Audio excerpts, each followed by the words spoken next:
Je ne rêvais pas du tout d'être cuisinière parce qu'au milieu des années 80, quand on avait de bons résultats scolaires à l'école, on faisait des études, on n'allait pas faire un apprentissage. L'apprentissage de cuisine, à ce moment-là, c'est vraiment une voie de garage.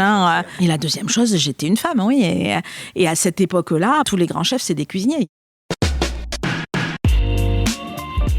Bonjour à toutes et à tous, je suis Alexandre Mars et vous êtes sur RCJ. Je suis ravi de vous retrouver pour un nouvel épisode de Pause, le podcast où on prend le temps de s'arrêter, le temps d'écouter, le temps d'explorer, le temps de rire. Chaque épisode est l'occasion de marquer un temps d'arrêt pour aller à la rencontre de mes invités. Ces femmes et ces hommes sont artistes, chefs d'entreprise, écrivains, entrepreneurs, sportifs ou activistes et ils ont accepté, le temps d'une pause, de nous livrer les dessous et les secrets de leur parcours.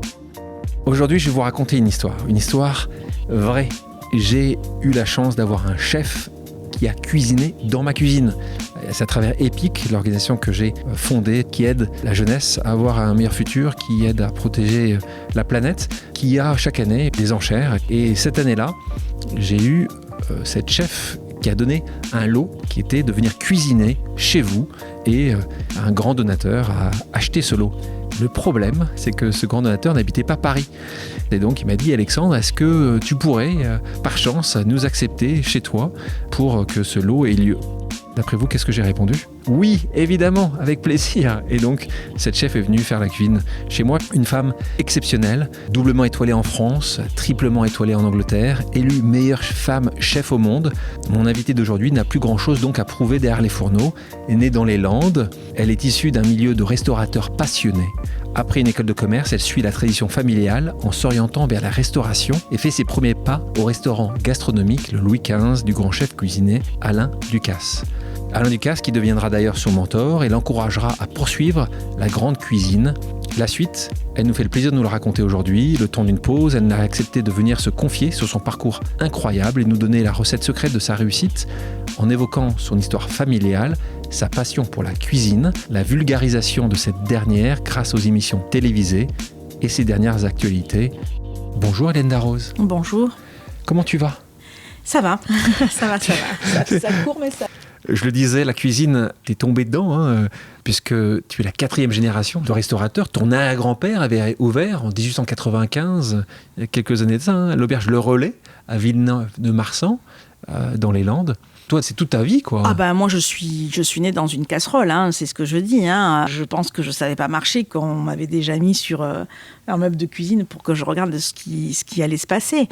Mes souvenirs, c'est mon grand-père qui m'amène au marché pour choisir ses volailles, pour choisir ses foie gras.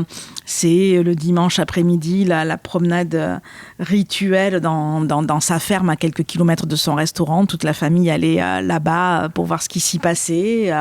C'est des dîners déjeuners, des dîners de famille à n'en plus finir, faits par mon grand-père et ma grand-mère qui étaient donc tous les deux cuisiniers. C'est les producteurs qui le matin...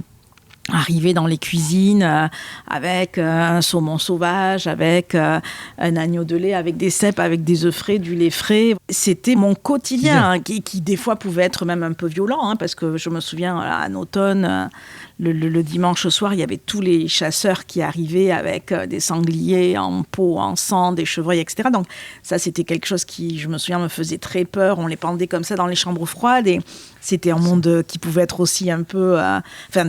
c'était la réalité, mais... C'est un monde très masculin aussi Non. Ma grand-mère était dans les cuisines, donc pour moi, c'était normal. Quoi. C'était, voilà. Et après, il y avait quand même beaucoup de femmes dans l'auberge qui avait quand même 2 étoiles de mon grand-père. Mais donc, c'était pas si masculin que ça pour moi. C'était pas quelque chose qui me sautait aux yeux comme ça. Non, c'était pas... Et donc les gens venaient de toute la région pour venir dans cette auberge. C'était une étape.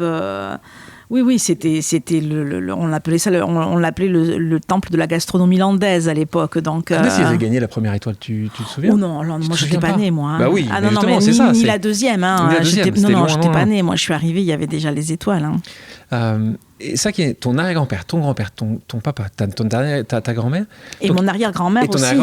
Mon arrière-grand-père était pâtissier alors que mon arrière-grand-mère était cuisinière. C'était elle, la première. Donc en fait, il n'y avait pas d'autres possibilités en fait. Il n'y avait pas beaucoup d'autres choix que que d'embrasser la carrière que tu as embrassée. Pourtant, si, il y avait d'autres... Non, moi, personne n'a pensé à moi. C'est ton frère qui voilà, devait. C'est pas qui devait, mais c'est que C'était dans l'aîné. l'idée, c'était... non, c'était pas l'aîné, c'était le plus petit. Non, c'était un homme. C'était un homme, c'est ça. C'était un Comme homme. là, on le voyait quand même. Oui, là, mais parce que là les choses... dans ces années-là, les choses avaient déjà évolué. Et c'est vrai que les grands chefs étaient... Enfin, les étoilés, c'était des hommes. Ouais. Tu es maman de 2 petites filles, Charlotte et Kitri. Est-ce que tu leur donnes cette passion que ta grand-mère t'a passée de la cuisine? Elles aiment bien manger, ça c'est sûr. Elles aiment bien manger. Elles aiment cuisiner de temps en temps, mais après, voilà, c'est pas forcément... non, on cuisine assez peu ensemble. En fait, mais c'est peut-être de ma faute, mais pour l'instant, en tout cas, il n'y a pas de. Tu sens que va peut-être se casser là le lien qu'il y a eu entre les. Non, je pense pas parce que j'ai des neveux. J'ai un neveu. Enfin, je sais pas. Enfin, parce que la famille Darroze, c'est pas que oui. Moi. Voilà, j'ai beaucoup de cousins. J'ai beaucoup de cousins qui étaient aussi beaux. Alors j'avais tous mes oncles. Mon frère, mon père avait 3 frères et ils étaient donc tous les 4 frères étaient dans le métier, étaient cuisiniers. Donc de ces 4 frères, il y a eu plein d'enfants, donc il y a encore plein de cuisiniers. Donc je pense que le lien va pas se casser comme ça dans la famille en tout cas. Toi, tu aurais pu prendre une autre trajectoire. C'est-à-dire, pour le coup, tu fais Subdeco Bordeaux, donc tu fais là, tu vas faire du commerce. Ouais. Moi, ma maman était pharmacien. Elle avait une officine du coup de village et je pense que dans l'idée de chacun tout le monde se disait Hélène elle va faire pharmacie comme sa maman et le frère allait prendre le restaurant exactement, et toi, c'était un peu ça et puis bon les choses ne se sont pas passées comme ça. C'était à Villeneuve aussi la pharmacie juste à côté ça s'appelait Roquefort.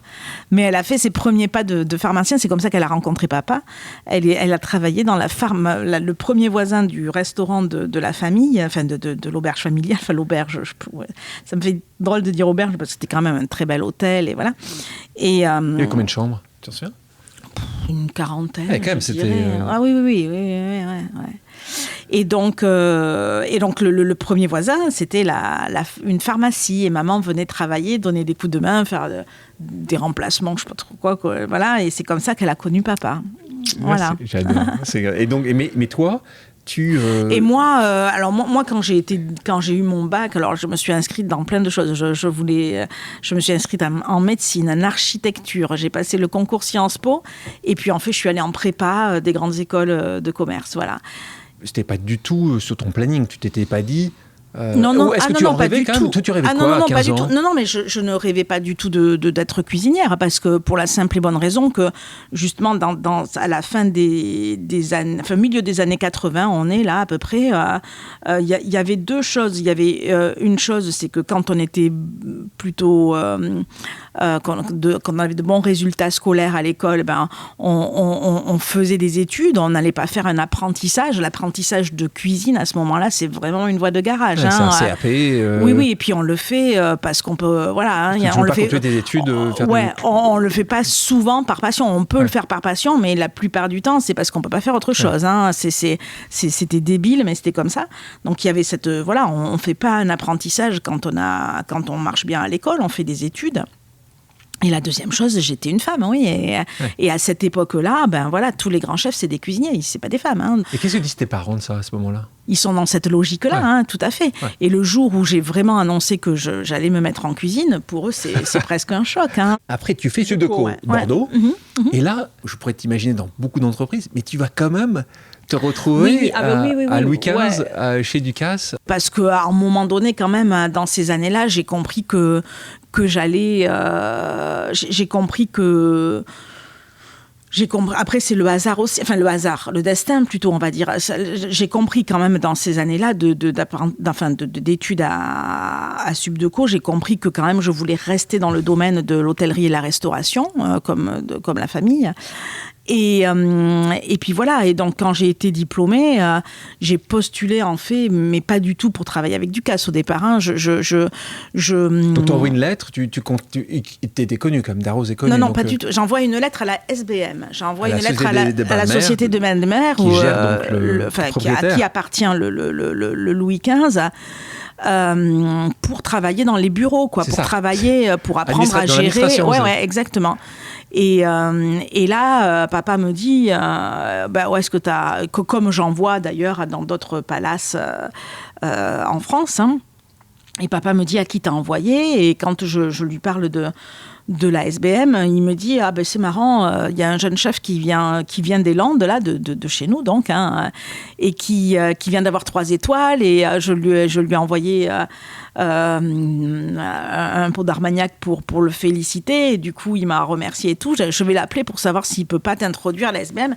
Et là Alain Ducasse dit mais attends, moi je veux la rencontrer ta fille, parce que j'ai peut-être besoin de quelqu'un comme elle avec ce genre d'études auprès de moi. Et puis de fil en aiguille, je le rencontre, et je pense qu'il y a vraiment quelque chose qui se passe entre nous. Et avant de commencer à travailler dans ces bureaux, je dis, enfin, je commence par faire un stage dans ses cuisines. Et là, je le prends de plein fouet, et je me dis, mais voilà. Et c'est lui qui, après, plus tard, me dira, mais parce que j'ai quand même travaillé dans ces bureaux, et c'est lui qui me dira, bon, écoutez, maintenant, arrêtez, et maintenant, allez dans une cuisine, quoi. Hein. Combien de temps t'es resté comme dans les bureaux ? C'était essentiellement du bureau à ce moment-là. Ici, on parle souvent de rencontres qui illuminent un parcours de vie. Justement, cette rencontre avec Alain Ducasse fait partie de ces moments où il t'a donné confiance. Tu te souviens de ce mot quand il dit, c'est pour vous, lui, vous voyez à l'époque ? On se voit toujours. Encore, je l'appelle monsieur toujours. Ouais. Ça ne veut pas dire qu'il n'y a pas d'affection. Après, quand je l'ai quitté, je suis revenue travailler chez papa, et puis il vient me voir, et là il voit que ça va pas très bien, et puis il me dit, mais mettez-vous dans la cuisine, mettez-vous au piano. Et à ce moment-là, je lui dis, mais attendez, vous rigolez, j'ai jamais appris, il me dit, mais faites-moi croire. Et puis il me dit, oui, en effet, une phrase que ça, je n'oublierai jamais. Il me dit, il y a une place à prendre dans ce monde de la cuisine par une femme, et vous êtes capable de la prendre. Voilà ce qu'il me dit. Je sais pas si c'est ça qui me fait tilter ou quoi, mais en tous les cas. Tu t'en souviens encore aujourd'hui, en tout cas. Oui, la phrase, je m'en souviens, ça c'est sûr. Et puis, mais en tous les cas, voilà, ces conseils ont vite fait leur chemin, et je me suis très vite mis dans la cuisine. J'ai lu sur toi des choses que je ne savais pas. J'ai vu, par exemple, là, dès les premiers moments, tu as été mis en avant. Tu as gagné le grand de demain, le jeune chef de l'année. Et ça, on est en 95-96, donc c'est allé très vite. Ça t'a paru une éternité de gagner cette crédibilité ? Non, c'est vrai que tout de suite, j'ai attiré l'œil, mais ça n'empêche qu'il y a eu longtemps cette idée que j'étais pas légitime parce que j'avais pas fait une formation comme tout le monde, et voilà. Mais bon, mais en même temps, voilà, je savais aussi que je cuisinais avec beaucoup d'instinct, et je pense que ça a fait ma force, quoi, hein, parce que j'ai cuisiné beaucoup plus avec mes émotions qu'avec une technique, et je pense que c'est ça qui a fait la différence et qui fait ma force, et toujours d'ailleurs, hein, et voilà. Et tes parents, c'est quoi leur réaction quand ils t'ont vu avoir ces premiers titres ?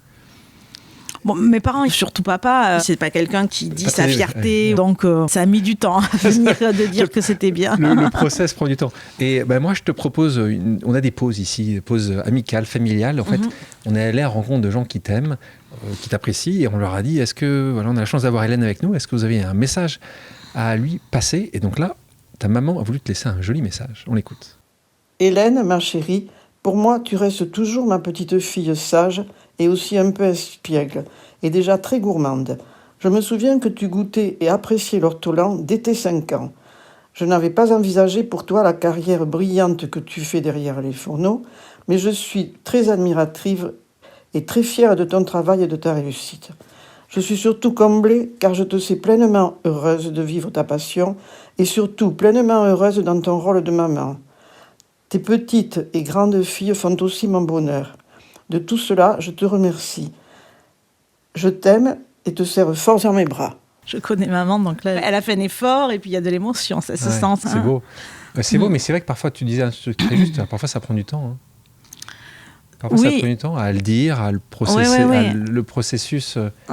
Oui. Puis maman, elle s'est souvent fait beaucoup de soucis pour moi, quoi, parce qu'elle sait que je travaille énormément, parce parce que voilà, elle sait que j'aime les challenges et que je les prends, voilà. Et puis voilà, elle s'est fait du souci quand j'ai été maman aussi, parce que je suis allée chercher Charlotte Ekitry, qui était bébé au Vietnam, et j'étais une maman célibataire, et c'était au moment où en même temps j'ouvrais le restaurant à Londres, donc tout oui, ça. C'est ça. Tes 2 adorables filles adoptées, tu l'avais dit, je crois, à ta maman, pourquoi vous n'avez pas adopté ou... Oui, tu le savais, toi? Oui, quand j'étais adolescente, je leur avais dit pourquoi vous adoptez pas un enfant, et parce que ça, oui, voilà, et je savais, moi déjà à l'adolescence, je savais que j'adopterais des enfants. Ça, je pensais que je serais maman biologique aussi, et puis bon, ça n'est pas arrivé pour même pas pour des questions biologiques, justement pour des questions que la vie est faite comme ça et que... De rencontres. Ouais, voilà, c'est ça. Je pense qu'un enfant biologique, on le fait à 2, alors qu'un enfant, que l'adoption, on n'est pas obligé de le faire à 2. Et voilà. Et donc, maman, oui, du coup, ça lui a... C'était certainement pas pour mes parents comme ça qu'ils voyaient les choses. Ouais, c'est pour eux, c'est la famille, c'est pas ça. C'est en effet un papa, une maman, et voilà. Et maman, quand je lui avais dit mais pourquoi vous n'adoptez pas un enfant, et elle m'avait dit, et je sais qu'elle a eu cette peur aussi avant que Charlotte Ekitry arrive. Elle m'avait dit je ne voudrais pas, j'ai peur de ne pas l'aimer autant que je vous aime à vous. Et elle avait cette peur pour mes filles aussi, qui, je crois, est tombée vite. Elle a compris que c'était pas le cas. Là, il se passe aussi quelque chose. C'est toi qui décides de quitter le navire amiral. Et donc, tu me dis, l'auberge existe encore aujourd'hui? Alors, elle n'existe plus sous forme... Oui, elle n'existe plus sous forme d'auberge. On l'a transformée... c'est une résidence immobilière. On ne s'est pas séparé des murs, parce que ça, je pense que pour papa, ça aurait été terrible. Mais on l'a transformée. Je te propose une autre pause amicale. On écoute. Bonjour Hélène. J'espère que tu vas bien. Moi, je connais ton attachement au Pays Basque, à tes racines, et je voulais que tu nous parles aujourd'hui de tes racines et comment elles se retrouvent dans ta cuisine d'aujourd'hui, à Paris, à Londres ou ailleurs. Question de Pierre Armel, qui t'apprécie énormément, et je sais que la réciproque est vraie. Là où je ne suis pas d'accord, c'est de dire que je fais une cuisine du Sud-Ouest ou une cuisine des Landes, etc., parce que ce n'est pas vrai. Je pense que si on venait chez moi pour manger cette cuisine-là, on serait très déçus. Je m'inspire en effet des produits qui viennent du Sud-Ouest dans ces restaurants-là. Après, quand je suis en Provence, c'est pas du tout le cas. Quand je suis à Londres, c'est pas du tout le cas. Et bientôt au Maroc, c'est pas du tout le cas. Par contre, ce que je dois au Sud-Ouest, c'est, je pense, énormément de choses. Enfin, c'est d'abord cette valeur qui m'est chère, qui est l'authenticité, le respect. C'est-à-dire que quand on choisit un produit, et ça je l'ai vu dans le Sud-Ouest et je l'ai vu dans ma famille, et quand on choisit un produit, on le respecte, on respecte sa saison, on respecte ce qu'il est, quoi. Il y a cette valeur d'authenticité que j'ai vue depuis toujours, qui est très Sud-Ouest, voilà. Il y a une valeur d'humilité aussi, c'est-à-dire que on se met en retrait, on est là pour juste le magnifier, et voilà.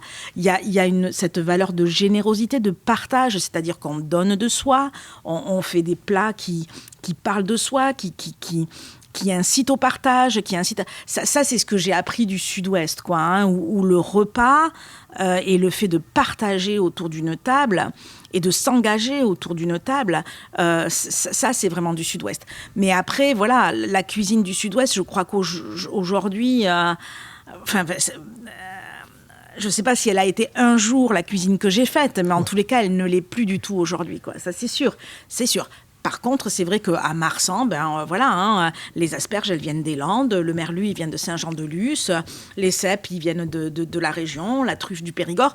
Voilà, ça c'est clair, c'est clair. Mais c'est pas du tout quelque chose qu'on va retrouver à Londres, parce que je ne trouverais pas respectueux de mon engagement londonien, comme on va pas le retrouver en Provence. Il n'y a pas de foie gras à la Villa Lacoste. Il n'y a pas de foie gras. Donc, 1 an après l'ouverture, ta première étoile à toi. Alors, c'était même pas un an. Ça c'est des. Ouais, parce que c'est vrai. Je sais qu'il y a. Hélène Darroze, ils t'ont donné la. 3 mois après. Arrête. C'est-à-dire que oui.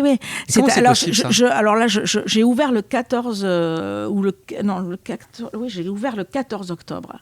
J'ai ouvert le 14 octobre dans une. Je me souviens. Enfin, les toilettes ne marchaient pas.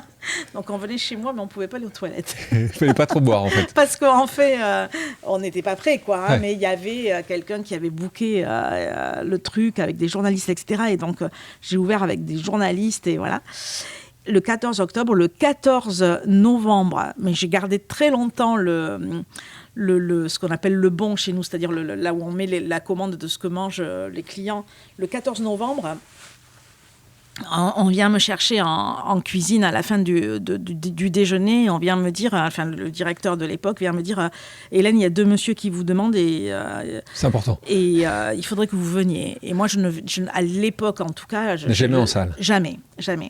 Donc j'ai dit, écoutez, vous venez, vous connaissez la règle, donc il faut qu'ils viennent dans la cuisine. Et il me dit, écoutez, ils veulent pas, ils vous attendent là. Et je sais pas pourquoi, mais j'ai l'impression que c'est important que vous y alliez. Et moi, ce jour-là, parce que le début, c'était quand même assez galère, ce jour-là, j'avais un tablier, je me souviens, j'avais fait le poisson le matin et j'avais plein de sang de poisson. J'avais même pas eu le temps de me changer. Voilà, j'avais un tablier dégueulasse. Et j'ai dit, ils veulent me voir, ils me verront comme je suis. Et je pars avec mon tablier plein de sang. Et là, je me retrouve nez à nez avec le directeur du Michelin, que je connaissais un peu parce que j'étais allée lui présenter le projet et tout.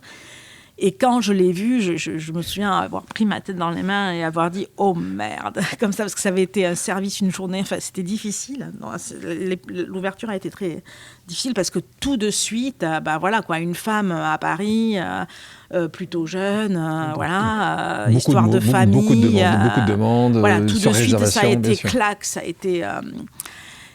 Et donc, et ça se passe lui, bien, il quoi, rigolait, et là,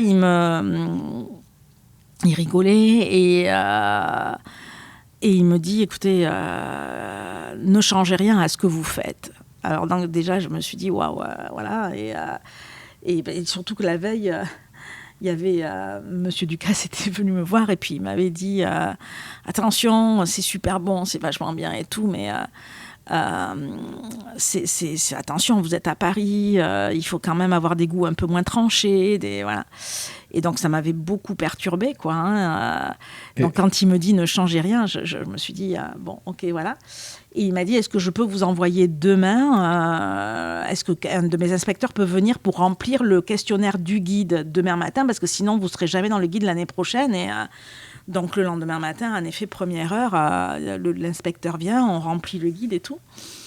Et donc j'appelle papa pour lui dire, voilà comment ça s'est passé et tout. Et à l'époque, je vois sans doute aussi maintenant, je sais plus, c'est plus moi qui remplis les questionnaires maintenant. Donc, mais quand on avait une étoile, on mettait, il fallait mettre les spécialités, vous savez, les plats que, voilà, il fallait... les plats qui font les plats phares de ta carte. Voilà. Et donc papa me dit, bon, ça s'est bien passé, ok, il t'a demandé les plats, il t'a demandé... Et là, je dis, non. Il m'a dit, c'est foutu, tu l'auras pas. Le lendemain, coup de téléphone, il me dit, on a oublié de parler des plats et tout. Donc là, je me suis dit... T'avais peut-être une chance. J'avais peut-être une chance. Et en effet, c'est arrivé donc, au mois de février d'après, qu'on avait ouvert au mois d'octobre. Tu as une première étoile. La bonne nouvelle, c'est que 2 ans après, tu as une deuxième étoile. Deuxième étoile. Ça aussi, ça va très très vite. Donc là, tu as appelé à nouveau papa en lui disant... Non, alors là, pas du tout. C'est papa qui m'a appelé. Parce que moi, j'étais à New York quand ça s'est sorti. Il y a eu des fuites dans la presse. Ouais, voilà. Et c'est le Figaro qui a publié un samedi matin, je crois que c'était. Il a publié les nouveaux étoilés, etc. Et là, moi, c'était 4h du matin à New York. Le téléphone sonne. Et j'ai papa en pleurs, tant et si bien que je pensais vraiment qu'il y avait une catastrophe, quoi. Et là, c'est lui qui me dit, ma fille, t'as une deuxième étoile. Donc parce que à cette époque-là, papa était, quand je partais comme ça, là j'étais allée pour le travail, le restaurant n'était pas fermé, et quand je partais, je n'avais pas construit d'équipe à ce moment-là s'il y avait eu un problème ou quoi que ce soit, une décision à prendre, donc je demandais à papa à ce moment-là et à maman de venir, de monter à Paris. Ouais, alors il mettait pas la veste blanche, hein, mais il était là au moins, et s'il y avait quelque chose, donc c'est lui qui le matin a appris la nouvelle. Génial. Et toi, pour la première étoile et la deuxième étoile, toi qui montes pas forcément très facilement tes émotions, là, L'émotion interne était très forte, c'était normal, t'étais heureuse. C'était assez frustrant, d'ailleurs comme la troisième à Londres, d'ailleurs, je vais dire.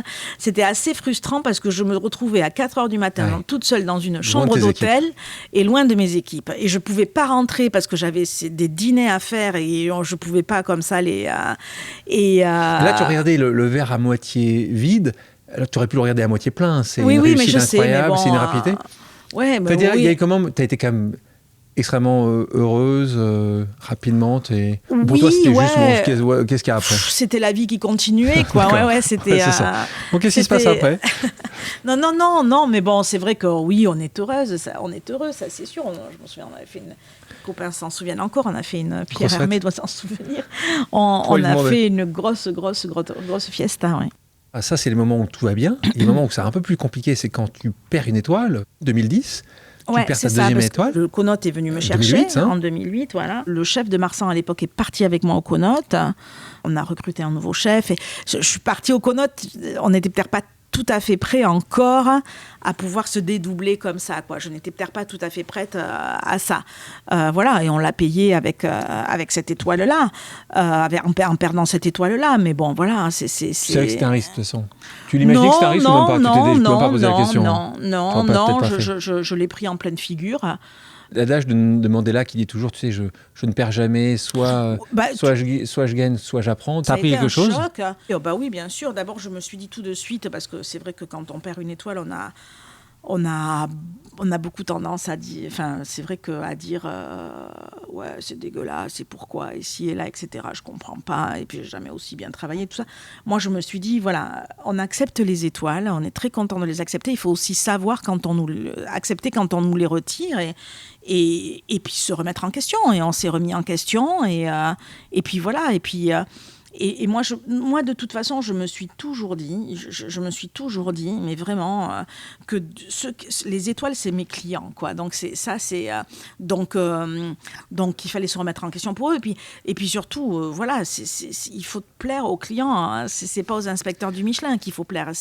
Mais c'est vrai que là, il y a chaque année, évidemment, quand il y a l'annonce des polémiques, il y en a eu particulièrement dernièrement, en particulier quand un autre grand chef, Guy Savoy, a perdu une étoile.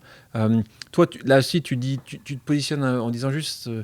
Il y a des raisons derrière tout ça, parce que c'est polémique, comme tu dis, t'en gagnes, t'en perds, c'est... Ouais, moi je me dis à partir du moment où on respecte leur choix quand c'est positif, il faut le respecter quand c'est négatif. Voilà. Moi, c'est ce que je me suis dit en tout cas, et j'ai très vite réagi, d'abord pour mes équipes, parce qu'eux, ils avaient pris un coup derrière la tête, voilà quoi. Hein, donc, tout en sachant que le Conote, quand est-ce que tu as commencé à gagner les étoiles là-bas? Tout de suite aussi, pareil, la première étoile tout de suite, et je 2009. Qui pense à la jeune femme landaise qui était à Paris? Je ne connais pas la vérité, il faudrait lui demander à elle. Le premier coup de fil, c'est un soir, je suis encore dans mon bureau qui est dans les cuisines à Paris. Le premier coup de fil, il arrive à 20h à peu près le soir, et c'est Isabelle Adjani. Rien que ça. Voilà, qui est quelqu'un que je connais grâce au restaurant, qui vient régulièrement et qui me dit, voilà, Hélène, on peut raccrocher tout de suite si ça vous intéresse pas, mais voilà, hier soir, je dînais avec Paddy McKillen, qui était le propriétaire du Conote à l'époque, et ils sont en travaux en ce moment, tout est fermé, etc. Il cherche un chef, voilà, et votre nom est tombé sur la table. Alors, je n'ai jamais su si c'était Isabelle qui avait dit mon nom ou si elle avait dit, moi, je la connais, je peux la... Voilà, elle n'a jamais voulu me le dire. Jamais. Mais je la soupçonne quand même d'avoir été l'instigatrice. D'avoir poussé un peu ton nom. Ouais. À un moment donné, en tout cas, moi, je venais juste de devenir maman. Donc, c'était... Et j'avais toujours dit de toute façon, et je le croyais, que je ne serais la femme que d'un seul restaurant. Et vraiment, je le croyais. Heureusement, je disais, il n'y a que les imbéciles qui ne changent pas d'avis, parce que j'ai donc changé d'avis. T'as fauté. Mais quand même, à ce moment-là, j'étais vraiment... Et puis voilà, j'étais toute à ma maternité, quoi. Hein. Charlotte, on venait de rentrer du Vietnam. Charlotte, elle avait 4 mois, et pour moi, ce n'était pas possible. Et donc, au bout d'un moment, juste avant Noël, je me souviens, on a beaucoup discuté, etc. Et au bout d'un moment, je leur dis, non. Alors, je leur dis même pas d'ailleurs, c'est pas sympa parce que j'appelle, puis je tombe sur une messagerie, je laisse sur le truc sur une messagerie, quoi. En disant, voilà, oubliez-moi parce que ne me ce rappelez sera pas moi. Oubliez mon numéro. Heureusement, ils ont rappelé quand même le lendemain matin. Parce que toute la nuit, j'ai pas dormi. Le lendemain, ils m'ont rappelé en disant vous pouvez pas dire non et tout. J'ai dit écoutez, vous savez quoi, on va laisser passer Noël, les fêtes, puisque on va laisser passer le 6 janvier, c'était le baptême de ma petite fille, et puis on verra après. Et le 7 janvier, ils ont rappelé, et moi j'ai dit on va trouver une solution. T'es allée habiter là-bas ? Oui, je suis allée avec habiter. Charlotte ? Alors, oui, je suis allée habiter là-bas avec Charlotte. Donc les premières années, jusqu'à sa scolarité en fait. On faisait une semaine. Tous les vendredis soirs, on voyageait dans un sens où on avait 2 maisons. Tout était en double. J'avais juste une toute petite valise avec mes affaires, mais on avait tout en double. Et tous les vendredis soirs, on voyageait dans un sens ou dans l'autre. Et puis Kitry est arrivée très rapidement, puisque elle est arrivée en 2009, Kitry, au mois d'août. Donc, très rapprochée. Donc, elles ont 2 ans pile de différence. Et donc, je faisais mes allers-retours tous les vendredis soirs. Et j'en avais une, Charlotte, qui était à cheval sur... j'avais une petite valise à roulettes sur 4 roues, là. À cheval dessus, c'était sa poussette. Et Kitry dans le porte-bébé. Et on faisait ça comme ça. Et c'était super. En tout cas, c'est de nouveau, les gens ne nous voient pas, mais on voit l'énorme sourire que tu as quand tu vas. Je dis que ça, ces moments-là, ces années-là... c'était unique, mais j'ai vraiment l'impression que c'était les plus belles années de ma vie. Vraiment, avec mes 2 petites filles comme ça, petites, et mes 2 restaurants. Voilà, on va continuer, on va voir que énorme succès Connote, donc 1re étoile, 2e étoile, 3e étoile. Là, on rentre dans... Là, c'est un peu la napurna, là, les gens de moins en moins d'oxygène, c'est très, très, très rare. Les gens les chefs qui ont 3 étoiles. Et tu continues également d'autres projets. Dans les années qui ont suivi, le projet Joya, qui est un projet aussi important pour toi, 2018. Là, tu te dis que tu as envie de faire une autre cuisine. C'est à nouveau des gens qui sont venus te voir, un peu comme le Connote, qui tapent à ta porte. Comment ça se fait, Joya ? Non, pas du tout. Joya, c'est ma pure volonté à moi. J'ai même pas de partenaire ou quoi. J'ai que des banques pour m'aider là, dans Joya, pour financer Joya. Non, je pense que c'est beaucoup l'influence anglo-saxonne, justement, de ces restaurants hyper vivants, de ces restaurants où la musique est forte, où il y a une ambiance, il y a une expérience, voilà, ça, c'est des choses que j'ai connues à Londres, à New York. Et tu voulais l'avoir à Paris ? Ouais, je voulais l'avoir à Paris, ouais. Hélène, je te propose une nouvelle pause amicale. On l'écoute.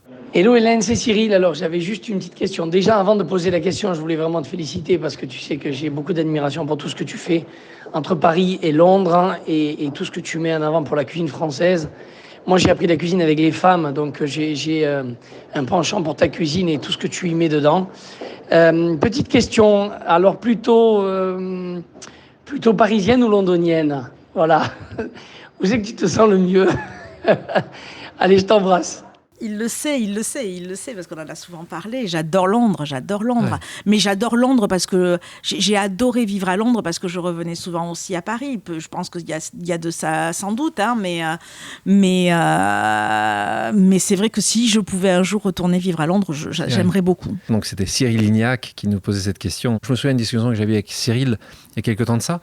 Et la question pour lui, c'était est-ce qu'il pourrait faire ce qu'il fait ailleurs. Il fait un bar des Prés à Londres et ça marche bien. Et il a eu un peu la tentation de Londres à un moment donné. Il a eu envie d'y aller vivre et tout. Mais, bien sûr. Mais je pense que c'est cette volonté de dire à un moment, est-ce qu'il faut aller en dehors des frontières ? Et on le voit à quel point c'est difficile. Ça ne peut se faire que si on a des équipes. Ça, c'est clair.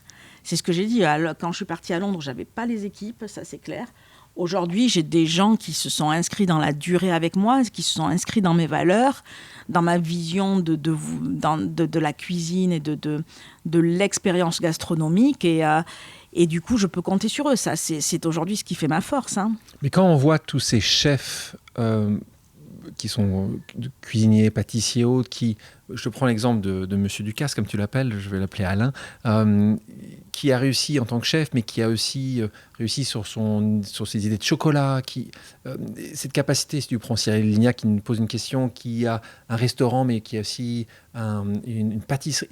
Toi, tu sens que c'est assez facile de sortir d'une case, d'en reprendre une, d'être de plus en plus éclectique, là, holistique. on parle de gens qui sont extraordinaires. Exceptionnels. Je veux dire, voilà, Monsieur Ducasse, il n'y en aura qu'un, quoi. Hein, donc, je veux dire, voilà, lui... mais Jean Humbert, Gagnère, il y en a quand même d'autres qui... Alors, d'aller à l'étranger, c'est ça ? Aller à l'étranger ou faire d'autres choses Ouais, enfin, Jean, Ducasse, il fait de la cuisine.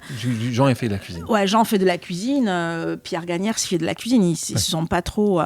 Mais Cyril, lui aussi, oui, en effet, il...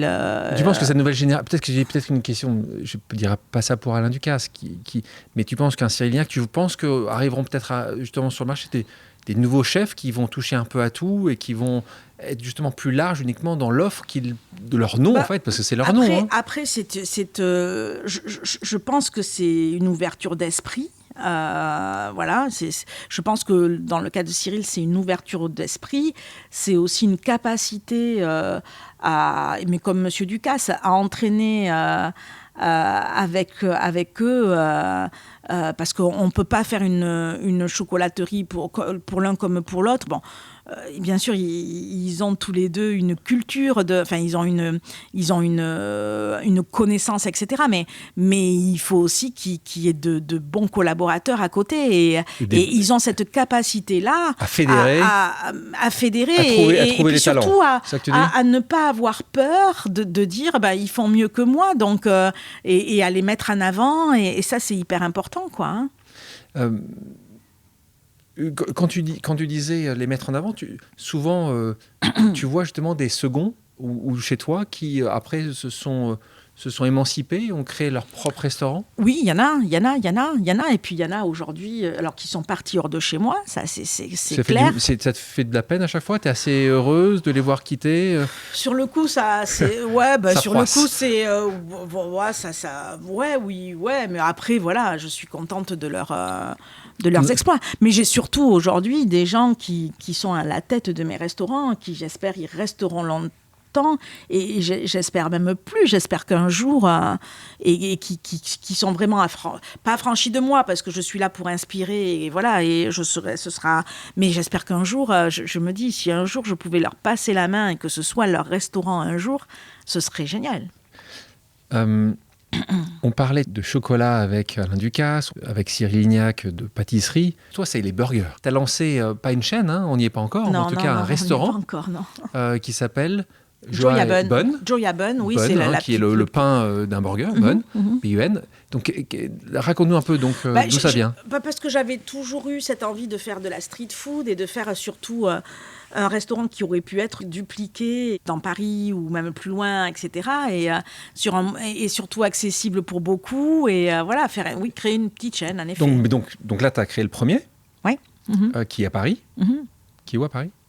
Il est à Paris, dans le 2e, à côté de Joya. Il est rue de la Michaudière. Et donc là, ton idée, serait de continuer à... Ouais, mon idée, ce serait là. Mais je pense qu'il faut qu'on se pose des questions avant. Parce que je me rends compte aujourd'hui que j'ai voulu faire des burgers... comme je fais du 3 étoiles un peu. C'est-à-dire que tout est fait, ça restera toujours comme ça, tout est fait maison, ça c'est clair. Mais tout est cuit à la minute, tout est des recettes très spéciales, etc. Il va peut-être falloir simplifier. Ta viande vient de tel endroit, enfin mais ça restera toujours comme ça. Ça restera toujours comme ça. Et le burger, il coûte combien ? Le premier est à 14,50 € et le dernier est à 25 €. D'accord. Tes autres projets, on parle de la Villa Coste, qui est donc à côté de Aix, que tu gères. Tu parlais du Maroc, c'est un nouveau projet ? Oui, le Maroc, c'est c'est génial. Un nouveau projet. Ça c'est au Royal Mansour, le restaurant français, le restaurant marocain du Royal Mansour. Et voilà. Qui est où ? Qui est à Marrakech, qui est l'hôtel du roi. Donc le Maroc après les burgers. On va faire une pause cuisine, Hélène. On va essayer de dresser ensemble ton profil de chef. Le plat que tu préfères réaliser. À la maison pour les enfants, pour les filles.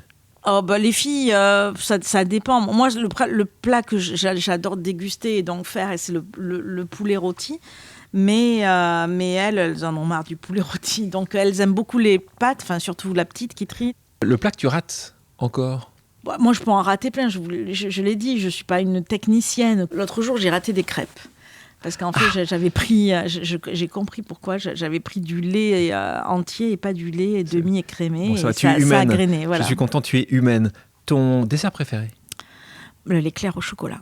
Le chef que tu admires le plus?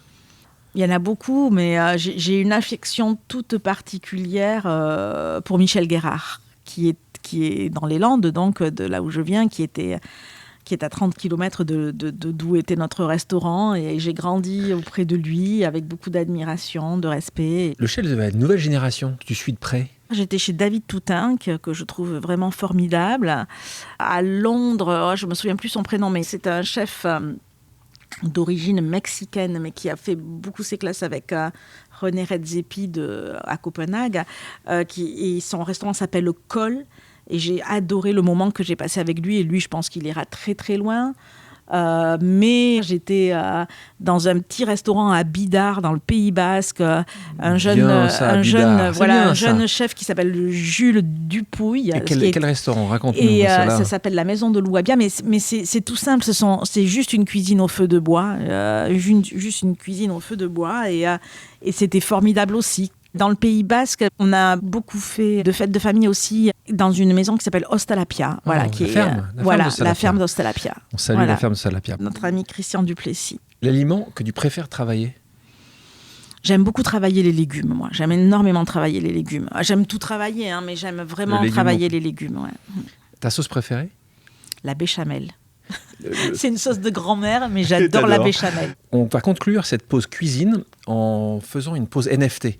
NFT, on est assez loin de la cuisine. C'est en fait les membres du Club Pause qui ont des NFT. Et donc, on leur pose la question à chaque fois. On leur dit, est-ce que vous avez, pour nos invités qui viendront dans le mois, une question à leur poser? Et là, on a reçu cette question de la part de Jérémy Poivre d'Arvor, que je salue et que je remercie. Voici sa question. Je ne sais pas cuisiner. Alors, ça commence mal. Du moins, je n'ai jamais vraiment essayé. J'ai donc l'impression que je n'aime pas ça. Quelles sont les recettes que vous recommanderiez aux gens qui ont envie de découvrir ce monde pour voir si finalement la cuisine leur plaît? L'immense majorité des gens qui n'ont pas forcément pris le temps, est-ce que tu as un conseil, un livre à lire, une vidéo à regarder, une série télévisée, je ne sais pas. Pour les gens qui aimeraient? Il y en a beaucoup, tu sais. Ouais, d'accord. Non, je sais pas si j'ai quelque chose à conseiller vraiment. Un stage chez Hélène Darroze. Ouais, non, déjà de commencer par faire des choses simples, ça c'est sûr. De commencer par le marché, d'aller sur les marchés. Et je trouve qu'on trouve beaucoup d'inspiration sur les marchés, en voyant les beaux produits, quoi. Et puis surtout commencer à faire des choses toutes simples, quoi. À faire des choses. Voilà. Moi, j'avais à un moment donné, j'avais beaucoup travaillé sur le livre La cuisine pour les nuls. Donc peut-être que là-dessus, il y a peut-être des choses à voir et à apprendre. La cuisine pour les nuls. Mais toi, tu avais participé au bouquin. La cuisine pour les nuls, ça marche toujours. Donc peut-être c'est ça qui, Jérémy, il faut que tu par là, il faut que tu commences. Le 23 avril 2015, jour important, tu es nommée meilleure femme chef du monde dans le classement annuel du World 50 Best. Là aussi, un peu comme toi, la première étoile, deuxième étoile, troisième étoile, ça t'a pas vraiment changé la vie, t'as été quand même heureuse. Ça nous a changé la vie parce que ça a fait du bruit quand même là, au niveau partout, international. Beaucoup de télé, beaucoup de presse, beaucoup de magazines. Ouais, donc il y a eu quand même un avant et un après. Tu vois un impact fort financièrement sur tous tes restaurants? Ils sont encore plus pleins? Oui. Quand même. C'est comme les étoiles, ça change beaucoup. Ah oui, Là, on est dans l'autre catégorie. Ouais, il y a un avant et un après, oui, ça c'est certain. C'est un titre pour toute une équipe, quoi. Je ne serais pas cette femme-là si j'avais pas mes gars autour de moi, quoi. Donc voilà. Il y a un avant et un après. Après ce titre, quand même, la même année, il se passe autre chose. Tu participes pour la première fois à l'émission Top Chef.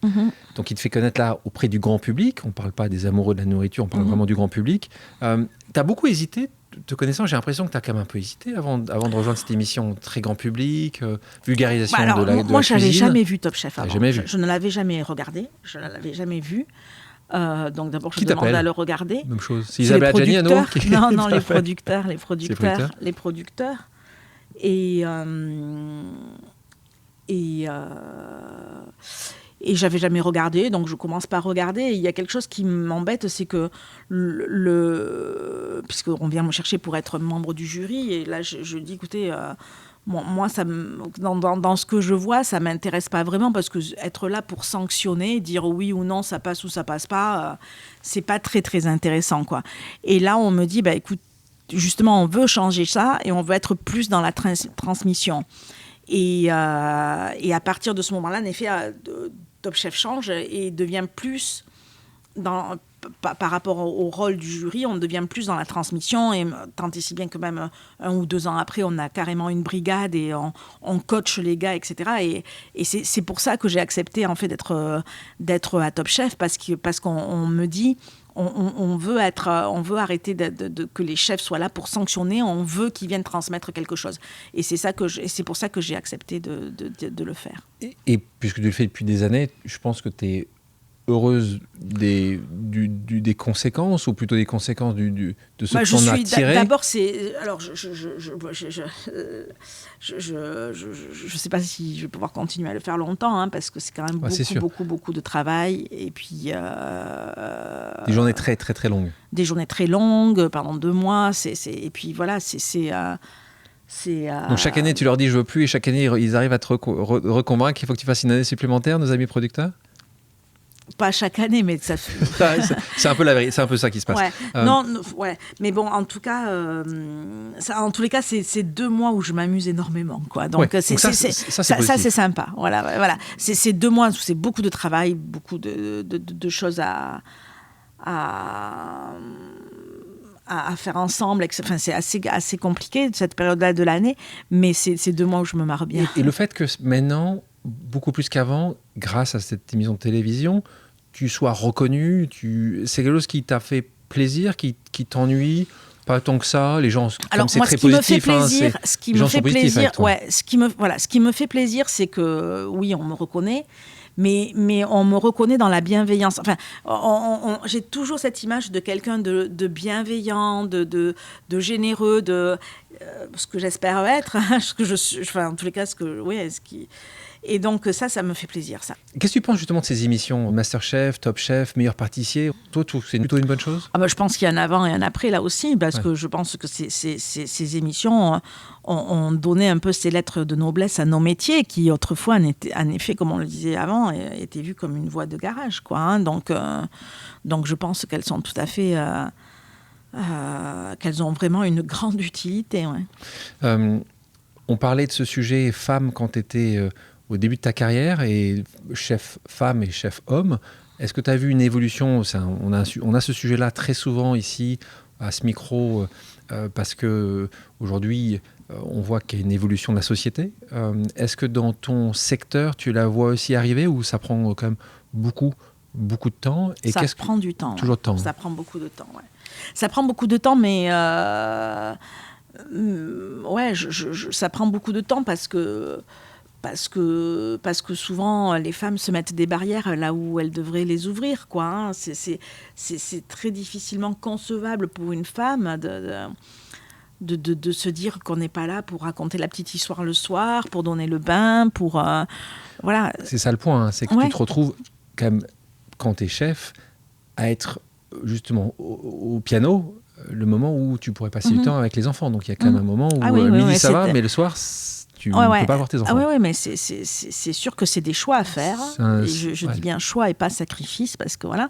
Mais je pense que ce temps-là, on peut très facilement le rattraper à d'autres moments, et que ça déséquilibre pas pour autant une famille, quoi. C'est vrai qu'il y en a de plus en plus, mais comme Anne-Sophie ou comme moi, qui avons plusieurs établissements à l'étranger ou quoi, il y en a pas tant que ça c'est clair. Toi, tu disais en plus qu'il y a une approche féminine de la cuisine. Oui, même s'il y a des femmes qui peuvent être très masculines et vice-versa. Hein. Il y a quand même... Mais oui, en tous les cas, moi, je pense que nous, les femmes, nous ne cuisinons pas pour démontrer quelque chose, mais nous cuisinons plus avec nos émotions pour faire plaisir. Voilà. Et je lisais que ces sujets hommes-femmes, tout le monde n'est pas forcément d'accord, même avec tes collègues dans Top Chef, en fait, dans la manière de départager parfois des candidats. Ça peut être très différent. Ouais, c'est ça. Hein. Moi, mes 3 copains, là, mais chaque fois quand on doit faire les choix pour savoir quel candidat on prend dans nos brigades, moi, je prends toujours celui qui m'a donné une émotion. Les 3 autres, ils prennent celui auquel ils pensent qui ira le plus loin parce que le plus grand technicien, c'est marrant. Deux méthodologies différentes. Au-delà d'être une chef renommée, tu es aussi engagée. Je tiens à te remercier pour le lot que tu avais gentiment offert pour la Fondation EPIC que je dirige. Et en parlant de ça, je vais proposer une autre pause amicale, on l'écoute. C'était justement Sébastien qui avait gagné ce lot avec toi. Sébastien Lovy. Bonjour Hélène. J'ai eu le privilège, grâce à votre générosité et la Fondation EPIC d'Alexandre, de passer une soirée inoubliable en votre compagnie. En vous voyant donner de votre temps et nous préparer ce succulent repas, je me suis posé la question suivante. Quelle est votre recette secrète pour réussir à mener de front tous vos projets professionnels, votre vie familiale et vos engagements caritatifs ? Tout est lié. Ma vie professionnelle, c'est ma vie de famille et l'engagement caritatif, c'est ma vie. Enfin voilà, tout est lié. Pour moi, rien n'est séparé et c'est pas mené de front, quoi. C'est vraiment tout un ensemble et c'est comme ça que je m'épanouis. Donc voilà, Après, le caritatif, je trouve que je le fais pas assez. Ça, alors là, quand même, là en ce moment, il en pâtit un peu. Je fais des choses ponctuelles comme ça, mais il me tarde d'être à la retraite pour m'investir plus. Quand j'aurai le temps bien de le faire, je pense que là, j'irai à fond. Quand on voit tout ce parcours-là, est-ce que tu aurais fait quelque chose différemment ? Je crois pas. Moi, j'ai pas de regrets. Les choses auraient pu être différentes, mais bien sûr, mais voilà, aucun regret. Pas vraiment. Non, il y a des choses que j'ai pas bien faites dans. J'ai par exemple tout ce qui je suis cuisinière mais je suis aussi chef d'entreprise, je dirige des hommes et voilà, l'humain a beaucoup d'importance dans mes entreprises parce qu'on est une société de services avec beaucoup pour donner ces services, il y a j'ai beaucoup de collaborateurs et je pense que j'ai par rapport à mes débuts, j'ai appris tout ce qui est social, quoi. Il y a des choses que j'ai pas bien faites au début. Voilà, parce qu'on apprend tous les jours. Il y a des choses que je n'aurais pas faites l'expérience, l'expérience, quoi. J'ai vraiment appris à être un. Je sais pas si je suis un leader, mais en tous les cas, ça s'apprend, quoi. Un manager et l'idée, ça s'apprend, quoi. Ouais, ça s'apprend par l'expérience. Par des erreurs. Et puis parfois par des erreurs. Oui, mais bon, je suis désolée si certains ont pâti de mes erreurs. Je te propose pour terminer une dernière pause amicale. On l'écoute. Une petite question pour toi, mon Hélène. J'ai souvent voulu te la poser et puis le temps passe. J'en profite aujourd'hui pour te demander quel serait le casting idéal d'un dîner parfait. Des gens que tu aimes, des gens que tu admires, des gens qui sont plus là, mais qui ont nourri ta passion pour la cuisine, des gens qui t'ont fait rêver. Voilà, quel serait le dîner idéal pour toi et quel serait le menu idéal ? Question de Laetitia Hallyday, une de tes grandes amies. Bon, on irait rechercher Johnny, ça c'est clair. Johnny, ça c'est sûr. Je pense qu'il y aurait Michelle Obama et Simone Veil, d'ailleurs aussi on pourrait dire. Même si j'ai eu l'occasion de cuisiner pour elle et même de dîner à côté d'elle.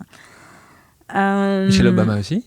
Non. Ah non, ça j'aurais adoré. Attends, tu aurais adoré. Ça peut arriver, hein ? Oui, ça peut arriver, ça peut arriver. Mais voilà, je mettrais mes filles, je mettrais Jean d'Ormesson. Il y aurait Laetitia aussi, bien sûr. Elle est invitée. Laetitia, oui, tu es invitée. Bien sûr, surtout si Johnny revient. Si Johnny est là. Non, mais après, Je mettrais Michel Guérard aussi, certainement, qui est un homme aussi, lui, beaucoup d'esprit et qui, sur la cuisine, pourrait partager des choses très intéressantes avec eux. Justement, qui tu mettras en cuisine alors ? Et c'est pas toi, tu te moi, tu je te fais reposes. pas la Tu te cuisine. reposes. Je mets ma grand-mère Louise. Grand-mère Louise ? Ah ouais. Voilà. Ah oui, ça c'est pour sûr, Louise ouais. alors. Ouais. Merci Laetitia pour cette question. Je vous propose maintenant une pause musicale. Hélène, quelle est ta chanson culte ? On va prendre une chanson de Johnny ? Une chanson de Johnny, allez. Quel thème alors ? Et puis celle que je préfère, d'ailleurs c'est celle que préfère aussi Laetitia d'ailleurs, c'est Je te promets. On va écouter un extrait. Je te promets des jours troublés comme tes veines. Je te promets des nuits rouges comme tes rêves. Des heures incandescentes et des minutes blanches. Des secondes insouciantes au rythme de tes hanches. Je te promets mes bras pour porter tes angoisses. Je te promets mes mains. Hélène, merci d'avoir accepté mon invitation. Ok, merci beaucoup. Merci à tous d'avoir pris le temps de faire une pause avec nous sur RCJ. J'espère que l'émission vous a plu, inspiré ou fait réfléchir. Si c'est le cas, je compte sur vous pour soutenir Pause sur radio-rcj.info ainsi que sur toutes les plateformes d'écoute. À bientôt sur RCJ pour un nouvel épisode de Pause.